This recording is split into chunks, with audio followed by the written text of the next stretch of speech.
So everyone's seeing the top line media, interest rates up. People are wondering what's happening behind the curtains. Are people really selling under pressure with interest rates? We're on the coalface. We're going to tell you about it this morning. Stay tuned.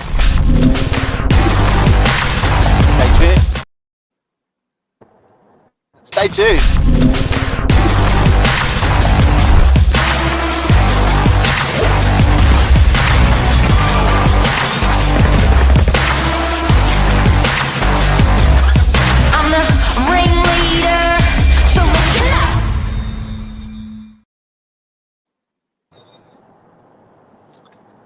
Wednesday, the 7th of June.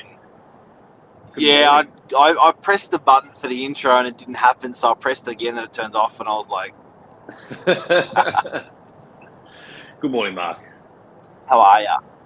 I'm doing well. How are you? Good, thanks, Mr. SILJIC.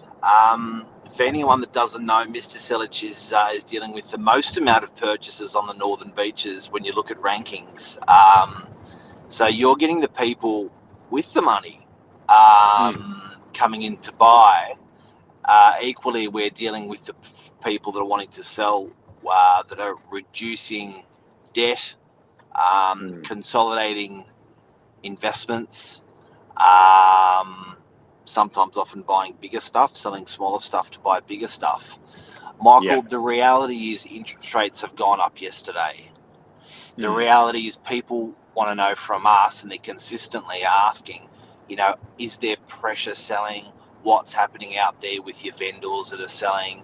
Are there people really buying? How the hell are prices going up when they went down because interest rates went up, and then now the prices are going up? It doesn't make sense. What's happening out there? Yeah, it's very interesting. So, and look, there's two sides to every story, and there's two sides of the coin with this. There's both the buyer side and then the vendor side, the seller side. And I think with interest rates going up yesterday, from what I could see with the sentiment, a lot of people were expecting it to go up. So even though, yes, it's still a bit of a shock to the system for everyone that's holding a mortgage there or looking to purchase, it's not like it came completely out of nowhere. It's not like all the so-called experts were predicting no rate rise yesterday, and then it happened. And it's really, really cool to see how people react, because there's people that react straight away in terms of literally within 24 hours of seeing it, and then there's the slow flow-on effect over the coming months of the way that people will react to it. And Mark and I were discussing off camera before, it's interesting to see that we've already received a couple of calls from prospective sellers that have gone, enough's enough, it's gone up again, we've been on the fence whether we should sell or not, and that's sort of the catalyst that's pushed them over the line. So the number's 3. We've recorded 3 people since the interest rate rises that are directly selling due to the interest rate rises. As a metric to give you an idea, is that a lot? Is that not a lot? For us, we would probably list about 20 properties a month, 20 to 25, and sell. And then to give you an idea on those metrics, having 3 call in one day off the back of interest rates is probably a pretty high number. But what is interesting is how it looks like. How you would think it would look like is it would be panic selling. How you think it would look like it would be stressful selling. But it's not that at all. These guys are pretty cool cats. Well, that's the thing. And we've been, and this is, I guess, what the media doesn't report, we've been approached by clients that have been wanting to sell. And the thing is, sometimes they tell us the full story, sometimes they don't. You never know truly what's going on behind closed doors with someone's situation. And over the past couple of years, since all the talk about rates have been going up, since COVID, since that, people have been readjusting their lifestyles with it. So yes, we have had 3 yesterday, but we've had lots of clients for the past 2 years that have been contacting us and probably indirectly selling due to interest rates going up. So it's not like all of a sudden every single prospective vendor has left it till today to decide to sell their property. They've already been doing it for a while. Now, what I've noticed with interest rate rises, it's a really difficult topic to talk about. I saw Mark Boris and Tom Panos had said that even though we experienced 18% interest rates, this is the highest proportion of people that 50% of their income is going towards their mortgage. It's never been 50% of your income in the history of Australian economics. So that's just a huge amount of the household debt going towards that. Now, what I have noticed is there's been layers. So people automatically think systematically when interest rates go up, knee-jerk reaction, sell, no other option. But people, there's literally hundreds of layers to peel back before it gets to people making the decision to actually sell the asset. So those layers are looking like getting rid of, maybe taking saving money, in so many different ways. That could be by way of the way they're eating.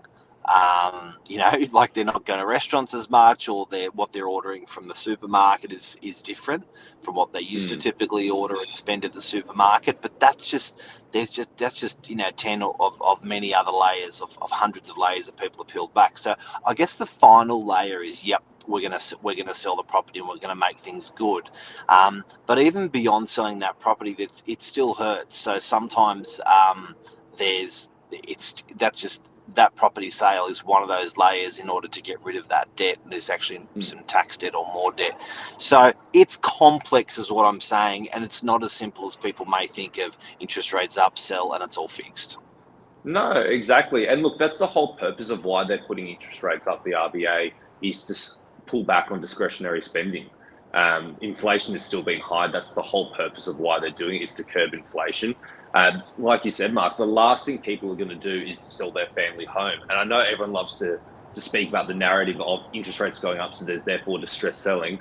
But you go your own personal situation as a mortgage holder, you think of all your friends and family that you know, how many are genuinely going, yes, they might need to alter their lifestyles, but how many are genuinely going, oh my goodness, I've left this run too late, now I need to be sold within the month, otherwise the bank's going to take the house. And it's a very, very small percentage of people. And then there's the flip side of the coin, which is on the buyer side.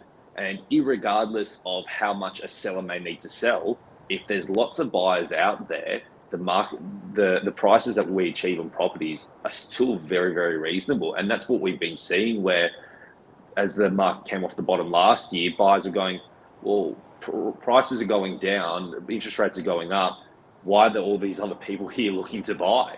And it was really interesting to see. And what I've found is that demand side of things is still there and still very strong. And my theory behind it is, irregardless of interest rates going up, people still have reasons to transact their property. Maybe it means it's going to drive a lot more people to purchase units because they're cheaper than houses now. And all of a sudden, unit prices might actually go up and houses might come down a little bit. It's not, like Mark said before, it's not just a straightforward, it's gone up to the interest rate's gone up, so everything else that comes off. There's so many other layers to it. I do have to say, and I was faced with this adversity in COVID, and one of the things that I kept saying to everyone in our office, all of our teams, was, and it gets thrown back consistently to me about what I said, because I was saying it all the time. I'm going to say it again now. Energy doesn't get burnt or buried. It gets transferred. Money doesn't get burnt or buried. It gets transferred. So if anyone's trying to work out this property market, if anyone's trying to work out these interest rates, work this out. The energy is just getting transferred. You've got to work out where it's going, and you've got to be Johnny on the spot and make sure you're there.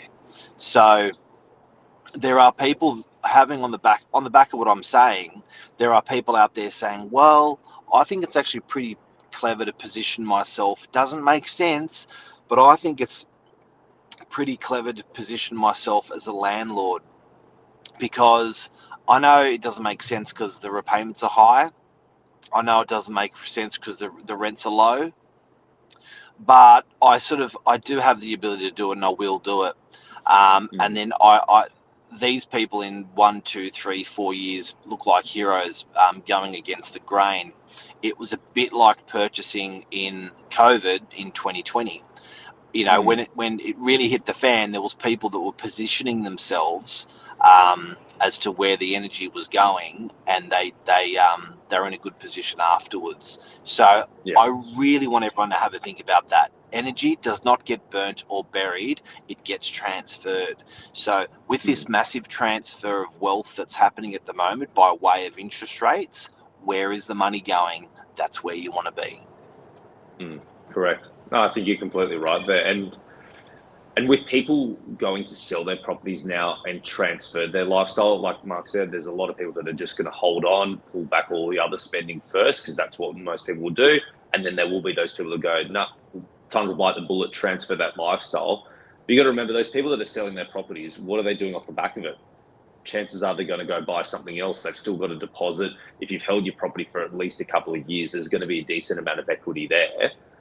Rents are still very, very high at the moment. So it's hard to get into that rental market. So these people now all of a sudden become buyers again. Yes, it might be a different price bracket or a different area, but it's that constant circle where now they've gone in as buyers. It still creates that demand as well. People always need somewhere to a roof over their heads. And I think if you can just understand that and best, I guess, harness it for the situation for you and your family, there's opportunity. And the reality is property prices have doubled every 10 years. They've done that the last 100 years. It's been a great property market the last 100 years. It's going to be a great property market the next 100 years. If you're not reactive and you have that long-term view, you're safe, but you've still got to survive.